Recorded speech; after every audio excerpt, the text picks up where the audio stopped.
Finding your purpose is probably one of the toughest things you can actually try to intellectually do because your purpose is not really tied to your intellect. Your intellect is supposed to support your doing your purpose, moving your purpose, right? Expressing your purpose, but your intellect is not really tied in with your purpose, if you know what I mean. So I'm going to get into it. But welcome to my channel, you guys. My name is Karleen. Make sure you hit like, subscribe, and share in the description box below. Drop a comment, let me know. So anyways, this whole finding your purpose and how to do that. What is my mission in this life? And can I determine what my mission is? Can I sit here in a room at the desk and kind of go, yeah, I like that. That's exactly what I'm here to do. Or is it predetermined? And as I live out the mission, I develop and grow. Or is it I determine this is my mission, and to become that, I develop and grow. So I choose what I'm developing and growing into. I believe it's a mix of both. And I believe that we have free will and we can determine we accept this mission or we don't. And what I mean by that is yeah, it's a little bit more complex because when we dive into the two main pathways that we can go, we can either believe that it is predetermined. And if we believe that it is predetermined, then that usually underlies that there's some kind of oneness all the way at the bottom and that we are all one. Because what is the mission? Is the mission to make you successful? What is the mission in life, right? So first we have to define what the mission even is and what it means. And so there are two stances that we can come from. Either it's an egoic or a service to self mission, or it's a service to other mission and something that is all encompassing. So if it is all encompassing, then that means, coming to that point, that we are all one. And that means that whatever I do, right? Because if I'm only serving myself, it only goes so far, right? And then I've served myself and then I'm done. And then that's it with my life. So I'm not really impacting anything outside of me, right? So that's why that's a pretty short developmental arc and line. And I don't need to discuss that any further because, okay, you got the house, you got the yacht, and your life has no mission or meaning anymore. So, but if we have a service to other, and so again, the basis would be that all is one. That means that whatever I learn gets absorbed into the collective consciousness, and the collective consciousness is able to redistribute that knowledge to everybody that is connected to it and tapped in. Or I'm able to absorb the knowledge of someone else via however I absorb it, via learning, via observation, via emulation, via however I absorb the knowledge, I do so, then that's a completely different thing, because then it would be kind of conducive to having the mission predetermined and to everybody having their place and this collective consciousness kind of organizing, or what we call God source kind of organizing everything in a certain way. That would then kind of add up, right? So if that is true and everything is predetermined and organized, then yes, sin exists in the sense that sin is going against your true nature, which has already been predetermined and organized. So anything that you do that goes against that mission, we can consider sin, right? Just for conversational levels here.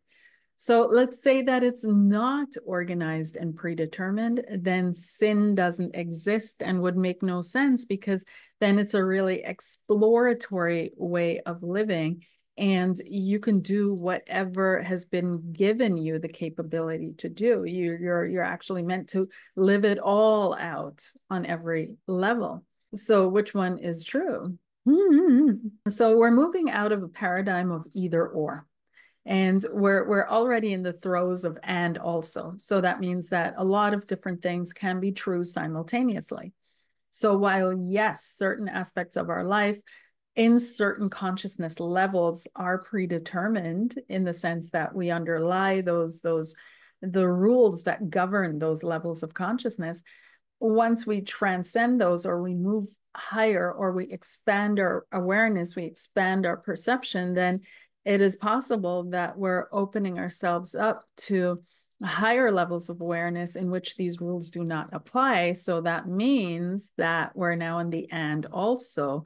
So that would mean that there is also no sin, in air quotes. Of course, there are good things and bad things, but now sin, something that would condemn you to hell forever or cast you out of the order of things, that would be debatable, right?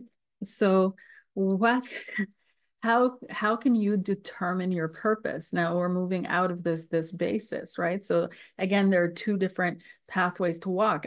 Imagine yourself, maybe it's not too big of an imagination, you're standing at this crossroads and you're believing that everything is predetermined. So I just have to live my life and I will be living my purpose, and I'm walking down this way.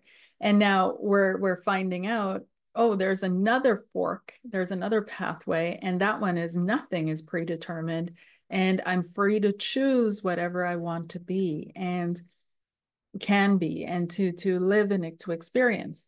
Now, the one path where everything is predetermined is awesome because I get to move ahead faster because everything is bringing me to my purpose. Everything that I experience, everything I do, it's just getting me further where I'm supposed to be. The other pathway where nothing is predetermined, a lot of what I experience doesn't make sense. They're just faulty decisions, wrong timing, frustrations, learning things over and over again in order to get to my purpose. So we want to go this way of freedom, or what we think is freedom, and say that nothing is predetermined and that we determine everything, but we want to avoid the pain and the pitfalls of learning our lessons multiple times in order to become who we're supposed to be, or who we determine who we want ourselves to be. And that's the question. Who do you want to be? You know? So if you're determining that your personality or your persona is what dictates your life, that's interesting. Again, we can make that a pretty short cut. So then your personality, your persona attains and obtains what it desires and what it's looking for. And then that's the meaning of your life. So we can end it right there. So you're determining to find out, and see how this is kind of circular, right? You're determining to find out what your true nature is. Now, if you didn't create that true nature, then that means, and that puts you back on the determined pathway, that your true nature was created and that all you have to do is discover and develop it. So now you're back on the other track, which is everything is predetermined. So how do we find out, right, what our mission in this life is? And once we found it out, how do we accept it? Especially when these are missions that are not showing our superiority over everyone else on this planet. How do we get our egos to absorb that? Because let's say your mission is simply to become, I don't know, a cook for your family, right? And it's really important that your family is fed properly because they need to have a basis of health, which will carry them into the ages where they're going to have experiences that they need to have. What if it's just something as simple as that? What if it's as simple as being a support or a number in the community that you live in? What if it's as simple as saving a patch of forest and that's, it, right? So a lot of people have like these very extremely high expectations on themselves when they go into the search of what is my mission, what is my purpose in life. And it usually ties in with them looking for some kind of acknowledgement, validation, recognition that they're not giving themselves or they're not receiving from others. So one thing that we also can't do is, if we're looking for, 1 second here, if we're looking for a validation, if we're looking for our purpose in life, is that we have to learn to be unapologetic. And because our purpose in life is we're the yin and the yang. We can't be afraid of our shadow. We can't live locked in the light, shivering in fear over our dark side. We have to get to know that as well. And it's not even a developing or you know, working on your shadow side so it disappears. Your shadow side will never disappear. It's working on your shadow side so you can accept it and you know when and how to utilize it. And so when you know how to stand up for yourself and how to, for example, work with the darker side of your personality, the darker side of your femininity, the darker side of your being, that can be turned for good as well. For example, a single mom needs to know how and when to stand up for her child. She can't just sit back and be the nice girl and hope everything goes well. She needs to be able to stand up and needs to be able to defend, needs to be able to attack if necessary, a certain situation like mama bear. It needs to really put it out there. And she's not going to find that in her good side. So there's this, having to accept your darker side. So your darker side may be obstinate. It may be stubborn.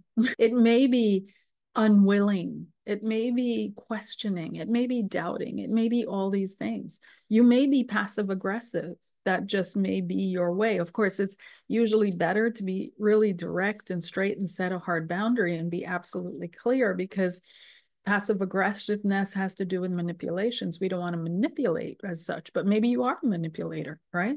Now, when we know this about ourselves and we can accept it about ourselves, it becomes a power, not a weakness.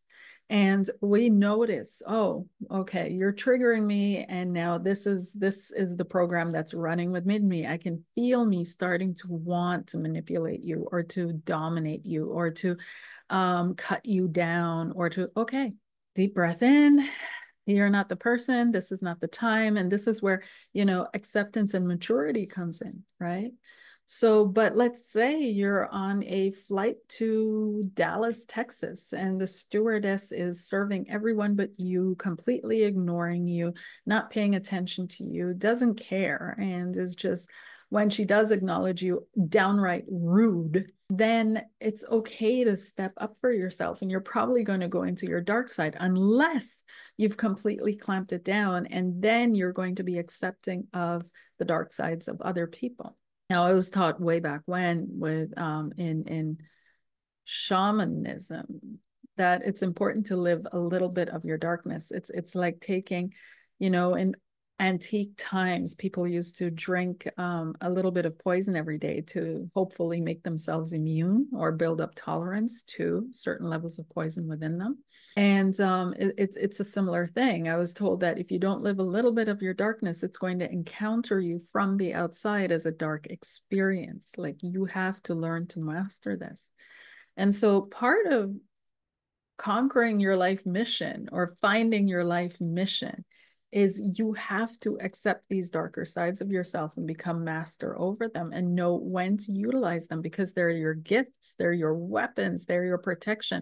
Every dog has teeth and claws, every rose has thorns, everything on this planet has something that protects it. Only we, especially women, certain kinds of women, we're taught that we're not allowed to defend ourselves. We're not allowed to stand up for ourselves. We're not allowed to be accepting, even naming these sides of ourselves as dark is interesting, right? Interesting. But we're not allowed to accept these uncomfortable sides of ourselves, which are actually our defense and our coping mechanisms. So when you assert something in your life, and this is another point in regards to your life mission and your life goal. When you assert something in your life, then you're claiming the opposite as well. So you're going to be experiencing both. There's no way around this. It just is what it is. Because if you're aware of one thing, if you're aware of the color white, it's because you're aware of black, and that white is not black. If you're aware of the color green, or then you're aware of yellow and blue, which are components of green. If you're aware of, I don't need to go on and on and on, you guys get it. So if you're saying to yourself, this is my life, and you're writing down all these lists, that's why I'm not a fan of lists anymore, because you want the experience, you don't want the thing. And so let's say you're writing down a list. My life is full of joy, happiness, wealth, abundance, all of that. Guess what? You're also affirming the flip side of that, because they go hand in hand, right? Just like your light and your shadow. And you will only see this if you're accepting of your light and your darkness within. So if you're saying, I am affirming a generous man, right? And he's generous, you're also affirming that this man is going to be stingy sometimes. So he might be generous to you occasionally, but on other sides, he's going to be holding on to his values, his money, or he's going to be holding on to something else as to balance that, right? So he may be emotionally not quite open, but he's going to be generous with his money here, but I'm going to be off in business. I don't have time to talk to you. I don't have time to connect with you, but here's some money. Go buy yourself something pretty. We're going for dinner tonight. So if that's what you want, I mean, it can work. I'm not saying that. All I'm saying is that you always, every time you set a definition or a limitation, you're going to invite the opposite into your experience as well, because you can't have one without the other. You can't see one without being in the experience of the other. So it could be that, for example, you affirm, okay, I've got a generous man, I've got a generous husband, but then elsewhere you're going to find the stinginess, such as you don't get the promotion at work, such as you don't get and so we try to move into these worlds and these belief sets where we have it all. And I'm sure for some people that is quite a possibility. But when I look at all the successful people I know and all the, think about the successful people that I don't know, but I've read about, they have some tough pathways. Like for everything they got, there was the flip side, just waiting to happen. And they live their lives in a balance, but the balance is much, much, much bigger, right? So for everything that they get, there's another aspect that they have to give. And so when you're looking for your mission and your life purpose, you really also have to ask yourself, what am I willing to give? What am I willing to lose? What am I willing to give up? Because believe me, it's going to be asked of you. So there is no right way to come back to the point of accepting your shadow side, right?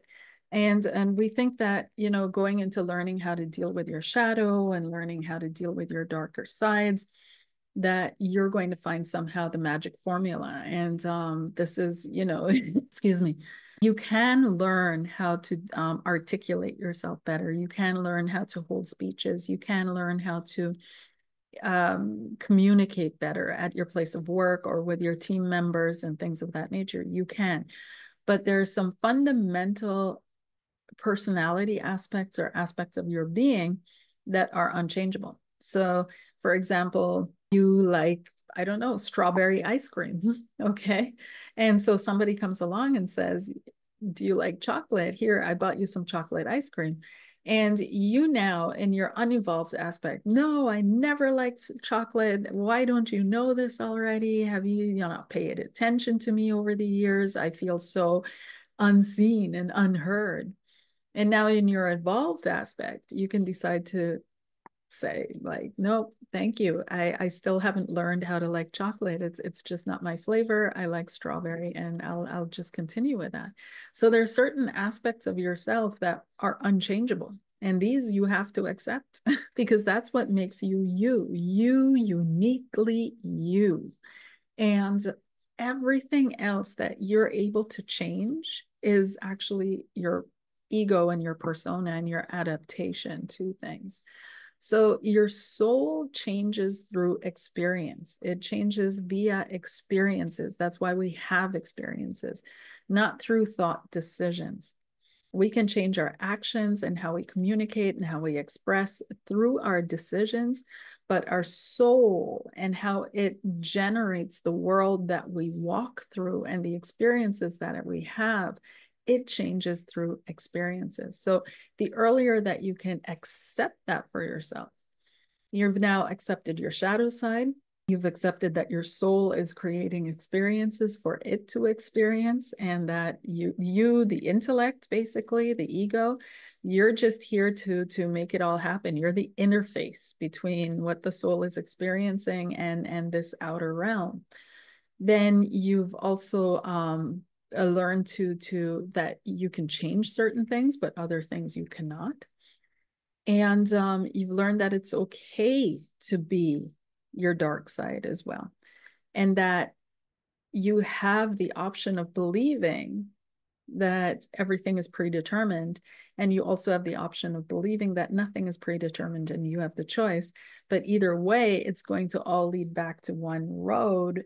After you get past the point of service to self, then the only other option is to move in, to grow into service to other, in which case it is highly likely that you're going to be put in a place where it's predetermined that that's where you belong and that's where your energy should be working. So, and we've also had a look that maybe your life purpose or your life mission isn't going to be something that looks huge and important and really, really, really fantastic on this side of the veil, but is no less important. It's important to provide for family and children. It's important to support the communities that we live in. It's important to connect to the world around us in some way, shape, or form, because everything that we are is in relationship to. We're in relationship to ourselves. We're in relationship to everything, to money, nature, people, relation, you name it. It's all a relationship. So it's important for us to engage into that.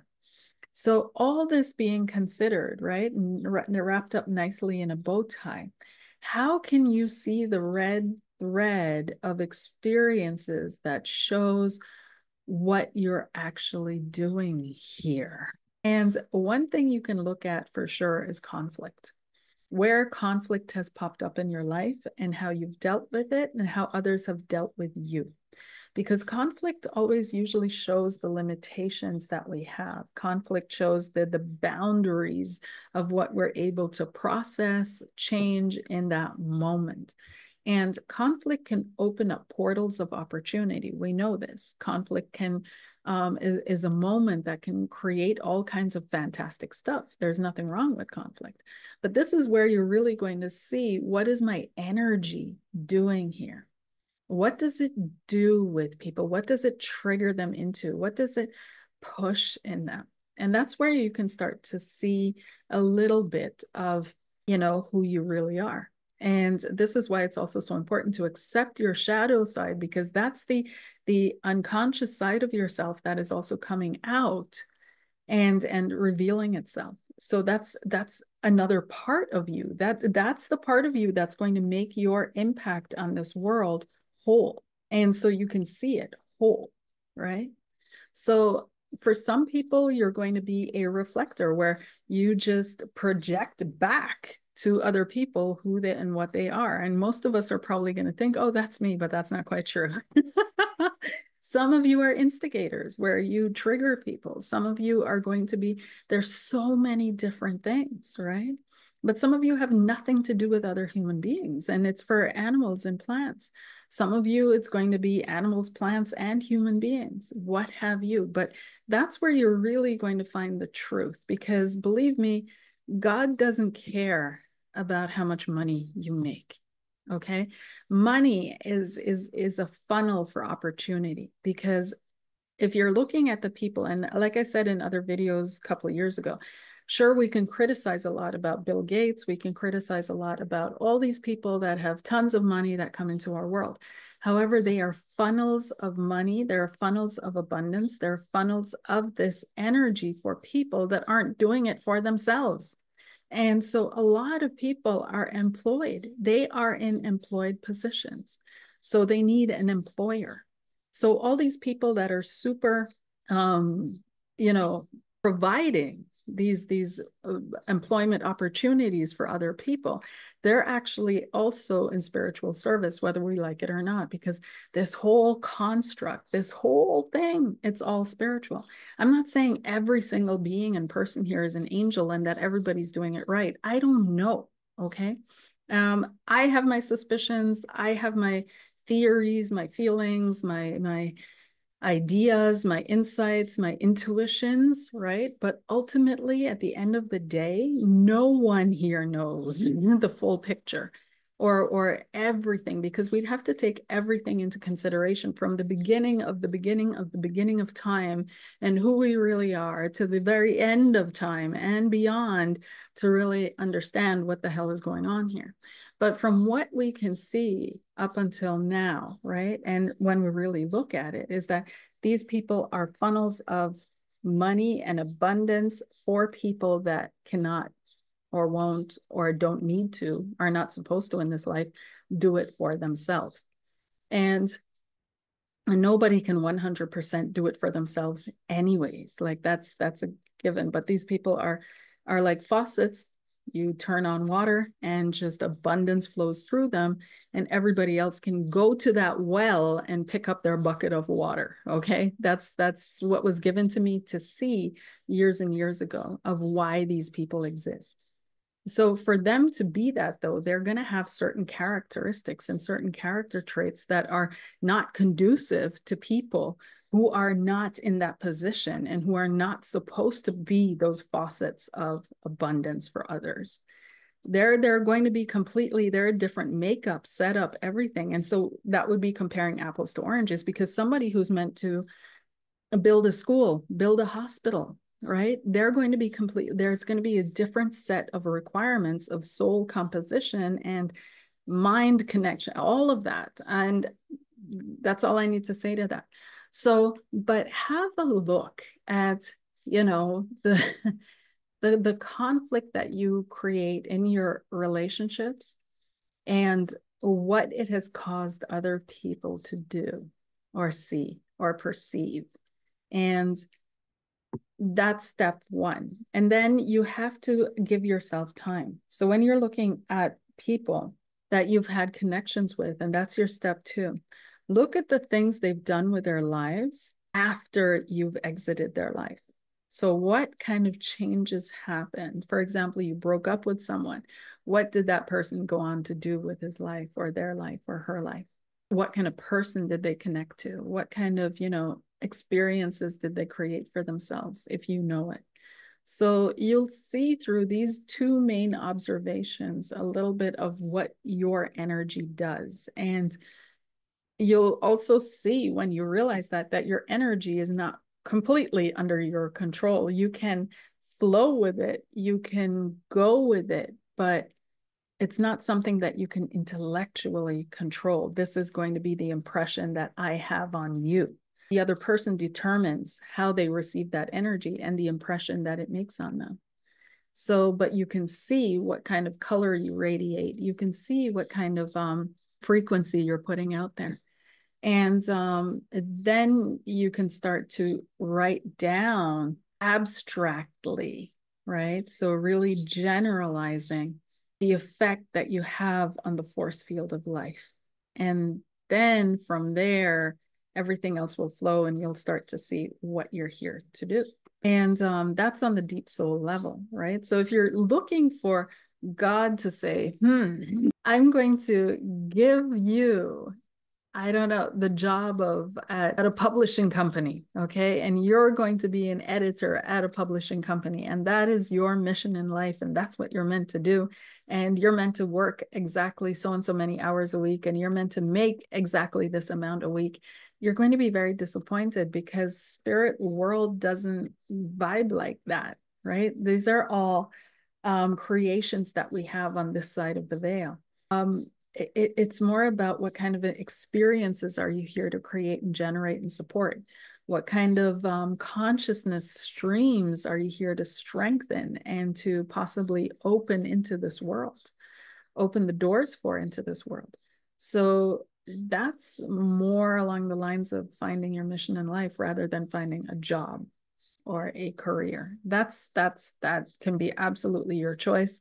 And it is completely, it doesn't matter in the big scheme of things because you're going to have the experiences in whatever you choose anyways that you're meant to have in this life, because you're, no matter what job you choose, let's say you're waffling between becoming a kindergarten teacher and a doctor, okay, and you're thinking, oh, I'd rather be a surgeon because they make more money at the end of the day. All right, you could also choose, I don't know, the surgeons are under too much stress. It looks like a really stressful lifestyle and they're in debt and blah, blah, blah. I'd rather be the kindergarten teacher and really serve my community. Okay. Spirit doesn't care. It doesn't value the surgeon over the kindergarten teacher because the kindergarten teacher makes less money. Right. And we tend to kind of energetically put that in there because that's our value system, but it's not spirit's value system. They see them both as exactly the same. And so it doesn't matter which choice you make. You make your choice and be honest and say, okay, that one I'm choosing because I'm going to make more money at the end of the day. And that's going to be successful to me. And I'm going to get validation, recognition, and acknowledgement. Everybody's going to want to live the life that I lead. And that's why I'm going to take it. Okay, go for it. Right. But you can also say, no, you know what? I really feel this calling to innovate kindergarten time and to bring some new systems and structures in there, or to really connect with children because they do something with my creativity and what have you. Okay, go for it. Spirit does not care. But when it comes down to the experiences that you have in life and the changes that you're supposed to be making in life, your true core mission, that's going to come through your relationships. Your relationships, whether you're a surgeon making X amount of dollars a year, or you're the kindergarten teacher, you're going to go into relationships with your colleagues, with your supervisors, with your family, with your dog, right? So what kind of, that's why it doesn't matter which one you choose, because you're going to have the experiences in your relationships that you're meant to have. So let's say you went through abandonment issues, right? Now you're thinking, okay, I'm going to level up my life so bad that nobody's going to ever want to abandon me because they're never going to find it as good as they had it with me. And okay, go for it. Let's say I'm going to become so caring a person that I'm going to smother this person with love, and they're never going to want to abandon or leave my love. Go for it, right? There's a guarantee because you're thinking of abandonment and because you're affirming it out of your life that you're going to be experiencing it again, because it's two sides of the same coin. It's two sides of the same coin. And so the minute you affirm something not, you're affirming that it is. Because remember that there's only the I am. There is no I am not. Because in the I am not, there is the I am. Okay. So whenever you're affirming something, it doesn't matter if you're just affirming the positive of it, you're going to bring in the other side of it too. It's an impossibility. You might not experience it in that arena, but you're going to experience it somewhere else. So let's go back to this abandonment example. Let's say that, for example, okay, I leveled up so hard that nobody wants to abandon me. I'm this successful surgeon making X amount of dollars a year. So, okay, nobody abandons that person, but that person abandons other people. So the abandonment energy is still there.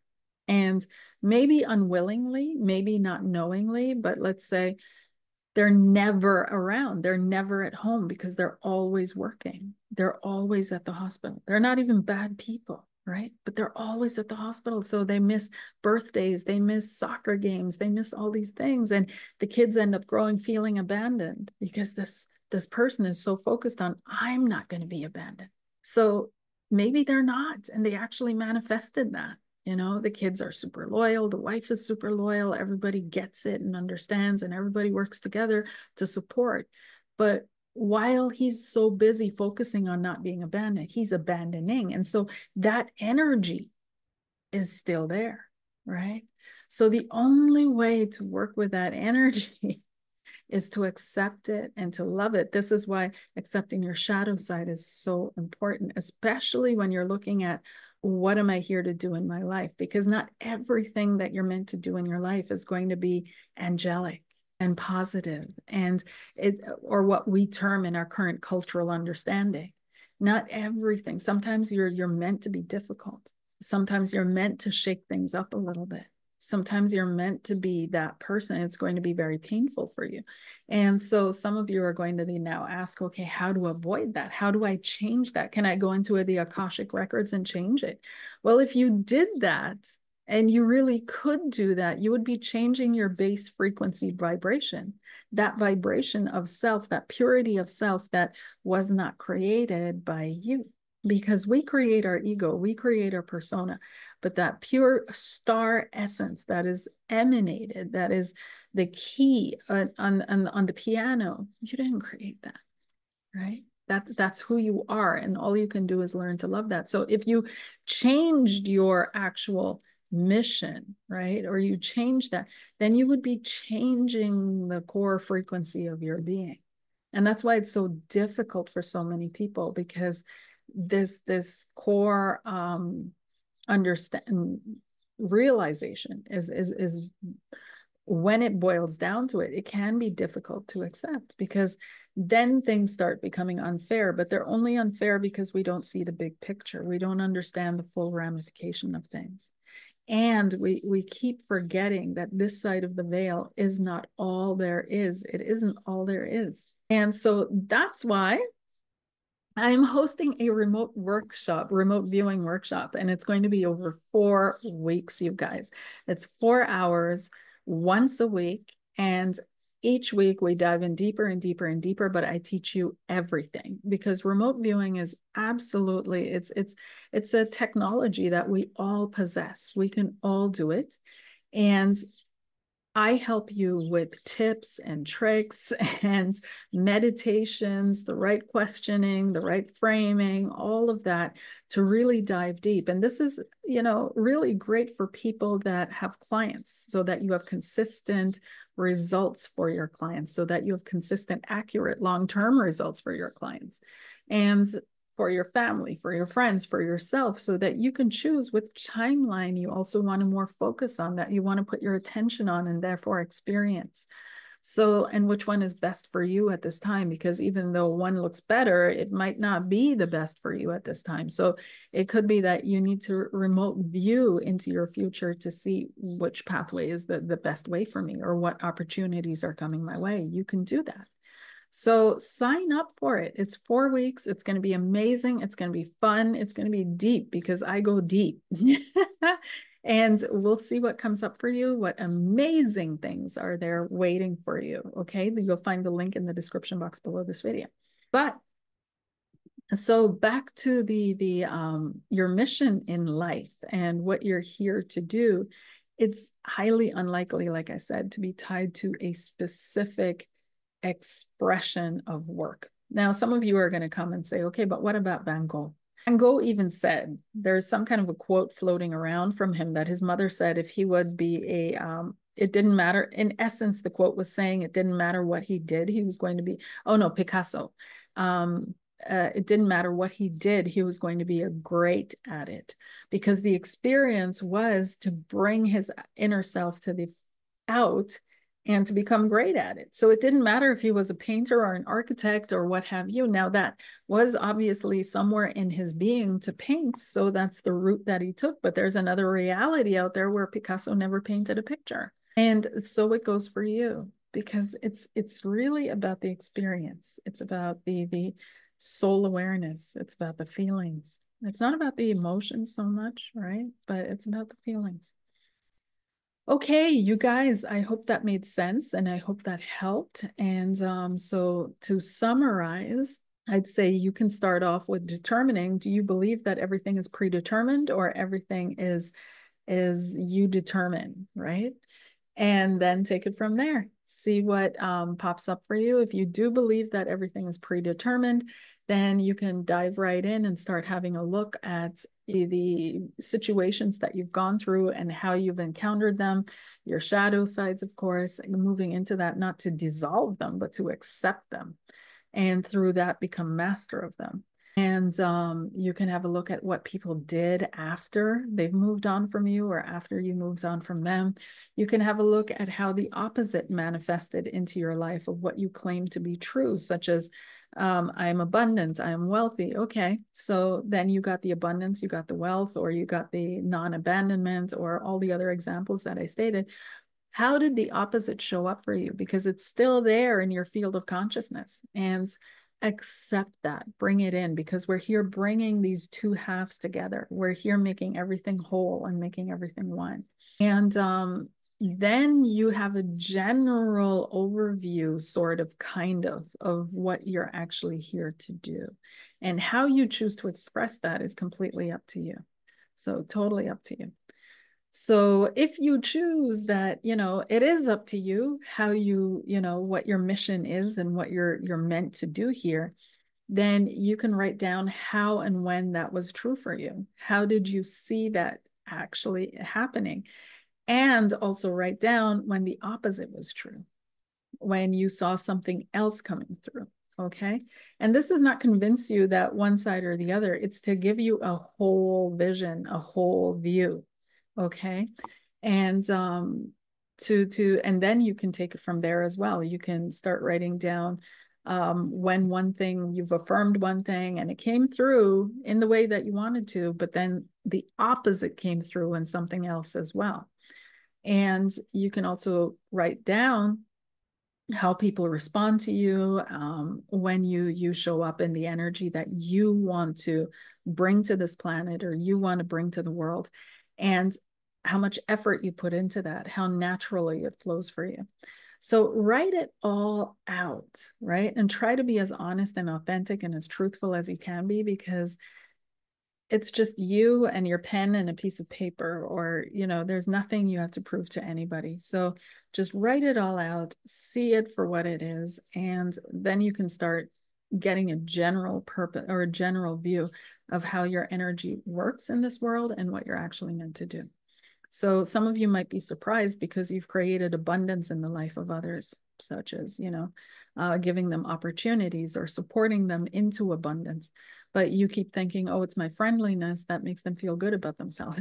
So you'll see, little things about you, right? And I hope that helped, and sign up for the remote viewing course. I'd love to see you there with me.